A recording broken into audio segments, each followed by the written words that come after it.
ว่าเรื่องเมียเขาก็ติดป้ายน้ำเงินมันจะมีซ้ำซื่อๆซ้ำก็สิกับเฮา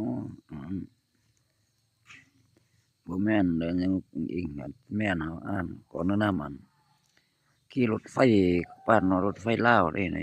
ยิ่งลักษณ์รถทางจีนนี่บ่จะนี่เด้อันนั้นตอนนั้นมีฮอดแพนเค้กมีฮอดอันลุงพลเอกประยุทธ์นั้น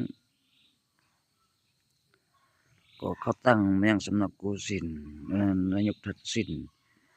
เฮาสิสิ้นสุดแล้วบ่เส้นชายเฮานั่นน่ะชินวัตรนะเพราะฉะนั้นลาวเฮาก็จะมีตั้งขึ้นช้าไหมน้องมันโกสินทร์ก็ออกแต่ว่าเป็นอ้ายเนาะแล้วก็จะแม่นอันอีลุงบุญเกิดหนองห้วงลุงกีฬาเพชรหนองห้วงอันความจริงหนูห้วงหนูห้วง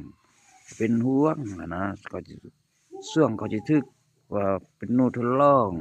แม่งนี่นำนื้อน้อยก็เป็นห่วงนะก็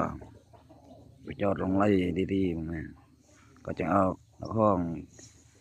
เขตอันอีสานไทยเขามาห้องเพลงนำแม่งยังมีมืดโอ้แต่ว่า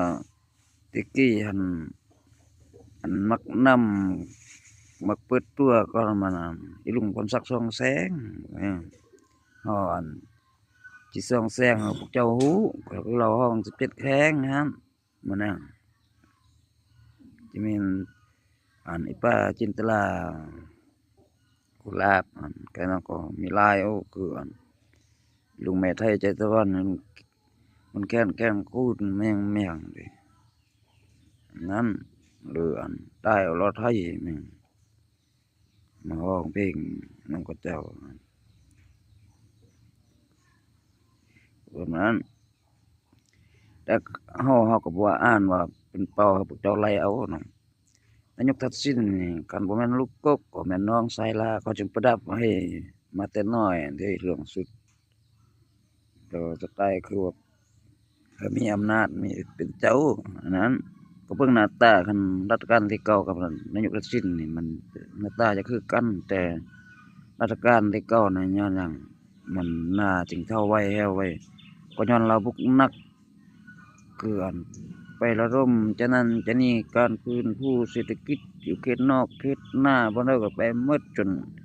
ข้ามน้ำข้ามไฟไปอันโอ้บ่ได้ก็ไปทั่วถึงหมดอันโอ้ก็คือไรใครย่อยเนาะหน้าตาก็สิแซวคันหน้าตาตึกแบบว่า